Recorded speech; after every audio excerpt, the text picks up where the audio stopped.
फिर next question number 2, we already know the rule for the pattern of L C and F. Some of the letters from question 1 given above give us the same rule as that given by L. Which are this and why this happen? इसमें क्या लिखा है कि हम जानते हैं कि L की पैटर्न क्या होगी, तो मतलब फॉर L है उसमें नंबर ऑफ मैस्टिक कितने आएंगे 2, तो उसकी पैटर्न ऑब्वियसली क्या आएगी 2n आएगी. ओके, फिर यहाँ पे C, तो C में नंबर ऑफ मैस्टिक कितने आएगी 3 आएगी, तो यहाँ पर आएगा 3n. फिर F, तो F में नंबर ऑफ मैस्टिक कितनी आएगी 1 2 3 और 4, तो यहाँ पर आएगा 4n. तो यहाँ पर लिखा है कि sum of the letters from the above. यहाँ ऊपर हमने जो पैटर्न की है उसमें L के जैसे सिमिलर पैटर्न किस में है, तो L में क्या कितनी है 2n है, तो L के जैसे सिमिलर V में है, क्योंकि V में भी हम कितनी मैस्टिक चाहिए 2 चाहिए, तो यहाँ V का रूल भी आएगा 2n. और द लेटर T, जो लेटर टी है उसका भी रूल क्या आएगा 2n आएगा. तो यहाँ इसकी सेम सिमिलर रूल कौन सा है, एल के सिमिलर कौन कौन सा लेटर का रूल सेम है, तो लेटर एल, लेटर वी और letter T. The number of matchstick required in each of them is 2. इन सब में नंबर ऑफ मैस्टिक 2 रिक्वायर्ड है, इसलिए वो सब क्या है सेम है. क्लियर. क्वेश्चन नंबर 2 में बस ये इतना ही था. फिर नेक्स्ट है question number 3. Cadets are marching in a parade. ये जो कैडेट्स है वो परेड में मार्चिंग कर रहे हैं. There are 5 cadets in a row. एक रो में कितने कैडेट्स हैं 5 है. Give the number of cadets given the number of rose. Use N for the number. Number के लिए हमें क्या लगाना है एन लगाना है. तो एक रो में कितने हैं 5 कैडेट्स हैं, तो इसके लिए रूल क्या होगा 5n, क्योंकि एक में कितने हैं 5 है, तो इसके लिए 5 और नंबर ऑफ रो जितनी होगी उसके साथ हम क्या कर देंगे उसका मल्टीप्लाई. जैसे यहाँ पर टोटल 5 है और नंबर ऑफ रो कितनी है एक ही है, तो 5 1 आएगा 5. फिर एक में 5 है और नंबर ऑफ रोज कितनी है 2 है, तो आएगा 5 2 10.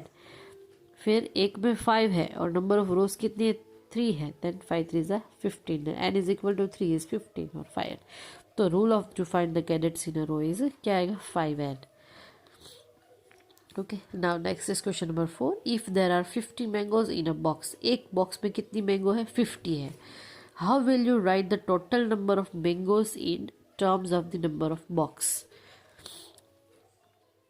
अगर इफ देर आर 50 मैंगोज, अगर एक बॉक्स में 50 मैंगो है तो टोटल नंबर ऑफ बॉक्स में कितने मैंगो होगी वो आपको लिखना है. Use B for the number of boxes. और नंबर ऑफ बॉक्सेस के लिए आपको क्या लिखना है बी लिखना है. ओके, तो यहाँ पर आपको जैसे एक बॉक्स में 50 है तो b is equal to 1. Box एक है तो आंसर क्या आएगा 50. Suppose b is equal to 2. अगर बॉक्स 2 होता, 2 बॉक्सेस होते, तो यहाँ पर आंसर क्या आएगा b इंटू 2, 50 इंटू 2 आंसर आएगा 100.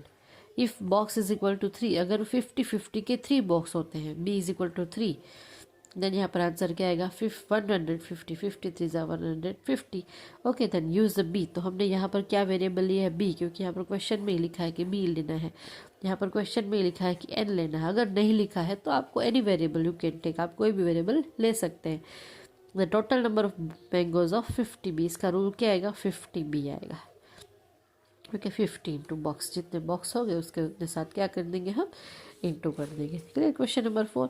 फिर नेक्स्ट है question number 5. The teacher distributes 5 pencils per student.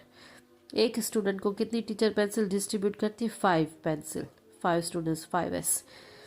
Can you tell how many pencils are needed given the number of students. Number of students कितने हैं पता नहीं है, तो हम यहाँ पर 1 2 3 यहाँ सब में 3 3 तक लिया है. आप 4 5 तक भी ले सकते हैं. ऐसा नहीं है कि आपको 3 तक ही कैलकुलेशन करना है, आपको जस्ट कैलकुलेशन को शो करना है, क्योंकि टोटल नंबर ऑफ स्टूडेंट्स कितने हैं वो तो हमें पता नहीं है. हमें सिर्फ क्या देखना है कि पर स्टूडेंट्स टीचर कितनी पेंसिल डिस्ट्रीब्यूट करती है 5. तो अगर नंबर ऑफ स्टूडेंट 1 है तो एक को ही 5 मिलेगी. But suppose number of student S is equal to 2 है तो कितनी पेंसिल चाहिए 10. सपोज नंबर ऑफ स्टूडेंट 3 है तो कितनी पेंसिल चाहिए 15. तो इसका रूल क्या आएगा number of pencil for a student is 5s. इसका रूल क्या आएगा 5s आएगा. क्लियर. आपको जस्ट ये इस एक्सरसाइज में आपको ये जस्ट वेरिएबल बनाने के लिए सीखना है कि आपको वेरिएबल के साथ कैसे लिखना है. फिर इसके रिलेटेड प्रैक्टिकल सम है वो धीरे धीरे आगे की एक्सरसाइज में आएंगे. ठीक है। फिर नंबर क्वेश्चन नंबर 6 है, a bird flies 1 kilometre in 1 minute. एक बर्ड है वो 1 किलोमीटर में 1 किलोमीटर इन 1 मिनट, 1 मिनट में 1 किलोमीटर फ्लाई करता है one bird. Can you express the distance covered by the bird in terms of its flying time in minutes. आप इसको term में एक्सप्रेस कर सकते हैं। तो आपको क्या करना है कि flying time is represented by T. यहाँ पर लिखा है use 1 T for flying time. Flying time के लिए आपको क्या रिप्रेजेंट करना है, टी। और distance covered in 1 minute is equal to 1 kilometre. तो यहाँ पर करना है कि अगर टी इज इक्वल टू 1, अगर 1 मिनट है तो 1 किलोमीटर कवर होगा, तो 2 मिनट है तो 2 किलोमीटर, 3 मिनट है तो 3 किलोमीटर। ओके, तो इसका रूल क्या आएगा, टी किलोमीटर।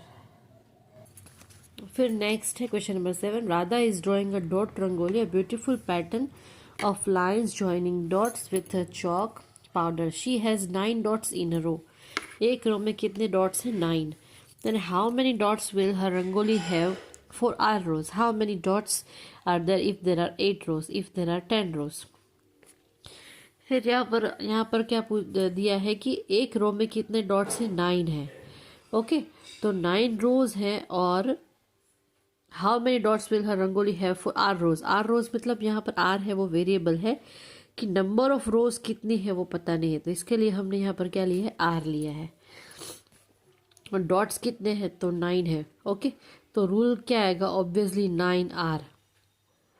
एक रो में जितने डॉट्स होंगे वो, और रो के लिए आएगा आर। ओके, तो 1 अगर रो है तो 9 डॉट्स, 2 रोज हैं तो 18 डॉट्स, 3 रोज हैं तो 27। फिर यहाँ पर क्वेश्चन में आगे दिए how many dots are there if there are 8 rows और 10 रोज।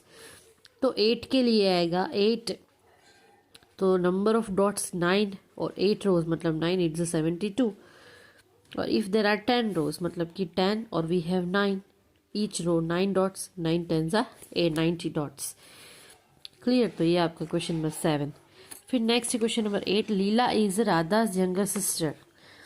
लीला है वो क्या है, राधा की यंगर सिस्टर है। Leela is 4 years younger than Radha. Can you write Leela's age in terms of Radha's age, take Radha's age to be x years। See, मतलब ऐसा आपको सेंटेंस रीड करता होगा तो ये कॉम्प्लिकेटेड लग रहा होगा कि ये क्या दिया है, यंगर देन राधा और ये सब। तो फिर फर्स्ट ऑफ ऑल तो आपको ये देखना है, take Radha's age to be x। Radha के लिए आपने क्या ले लिया, x। Let the age of Radha x years। Okay, फिर यहाँ पर दिया है Leela's is Radha's younger sister.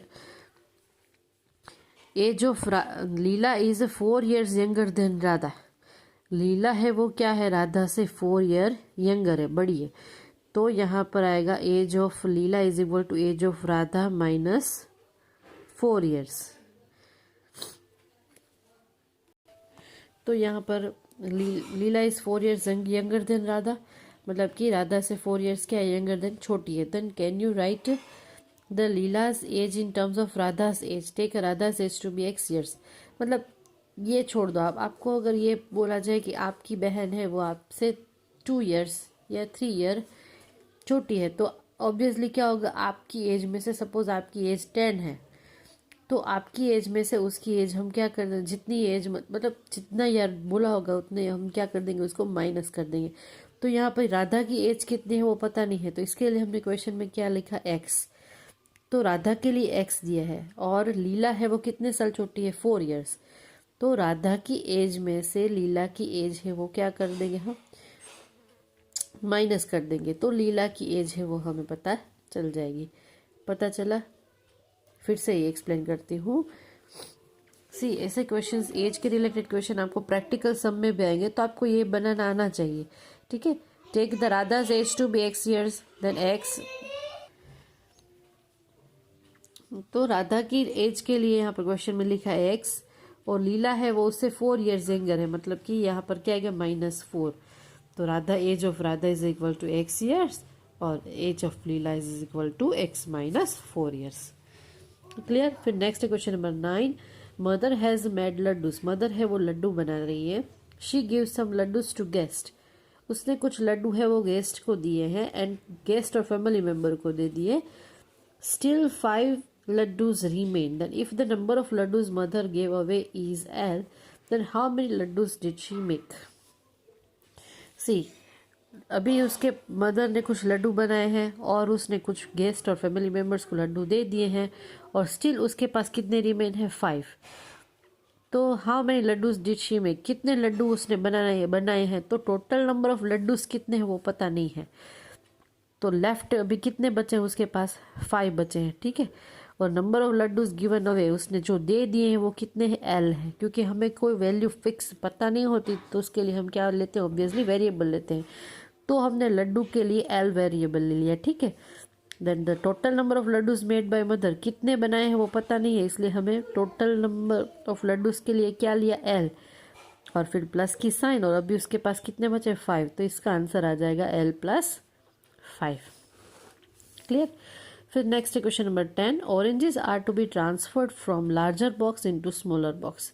Oranges हैं वो हम ट्रांसफर कर रहे हैं लार्जर से स्मॉलर बॉक्स में. When a larger box is empty, जब larger box empty हो जाता है, the oranges from it fill 2 smaller boxes and still 10 oranges remain outside. मतलब कि एक लार्जर बॉक्स में से 2 स्मॉलर बॉक्स फिल हो रहे हैं और भी 10 ऑरेंजेस हैं वो बच रहे हैं क्योंकि वो 2 बॉक्स में आ नहीं रहे हैं. तो 2 बॉक्सेस हैं वो फिल हो गए स्मॉलर बॉक्स और 10 oranges still remain. If the number of oranges in a small box are taken to be X, अगर हम number of oranges small box के लिए अगर हम X लेंगे then what is the number of oranges in the larger box. तो larger box में कितने ऑरेंजेस होंगे. ओके. तो first of all the number of oranges in bigger box में से कितने बॉक्स फिल किए हमने 2. तो 2 into number of oranges into small box और आउटसाइड रिमेन कितने हैं 10. तो इसका आएगा +10. जैसे यहाँ पर 5 अभी रिमेनिंग थे ना, 5 लड्डूज हैं वो बच गए थे. सेम यहाँ पर 10 है वो ऑरेंजेस वो 2 बॉक्स में से बच गए तो यहाँ पर +10 आएगा. और नंबर ऑफ बॉक्सेस कितने फिल हुए हैं 2 स्मॉल बॉक्स तो 2. Number of orange in small box के लिए हमें क्वेश्चन में दिया है हमें क्या लेना X लेना है. तो इसके लिए आएगा 2 इंटू X + 10. पता चला. तो total number of oranges in big box में कितने ऑरेंजेस होंगे 2X + 10.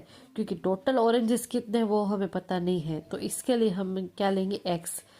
और बॉक्स कितने फिल हुए हैं 2 तो ये आएगा 2 इंटू X + 10. क्लियर. तो ये आ गया आपका आंसर. ये 2X + 10 है वो क्या है आपका आंसर है. क्लियर. फिर नेक्स्ट क्वेश्चन नंबर 11.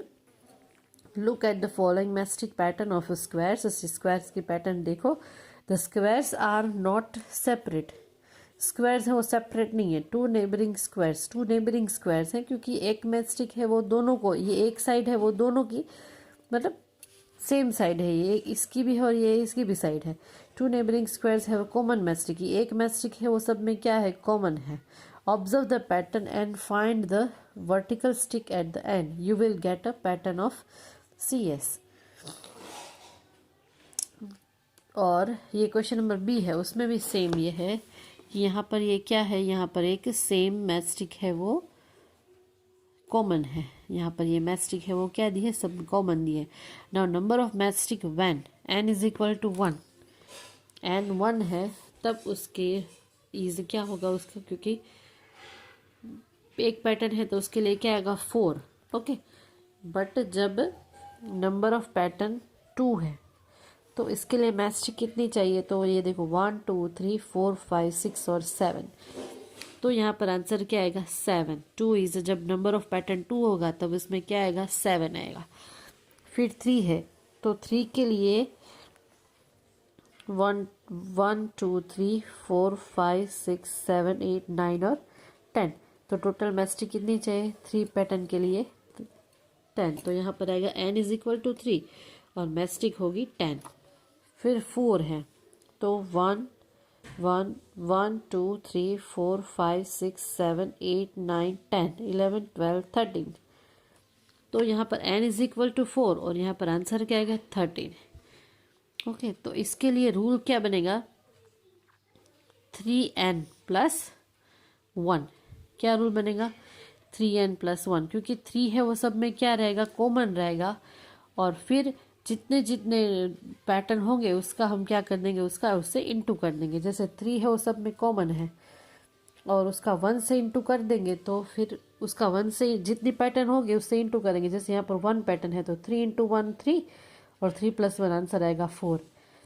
फिर यहाँ पर आएगा 3 इंटू 2, नंबर ऑफ पैटर्न कितनी है 2 है तो 3 इंटू 2, 3 2 आएगा 6 और 6 + 1 तो आपकी 7 मैस्टिक हो गई। फिर यहाँ पर सेम वही, यहाँ पर नंबर ऑफ पैटर्न कितनी है 3 है तो आएगा 3 3 9, 3 3 9 और 9 + 1 हो गया 10।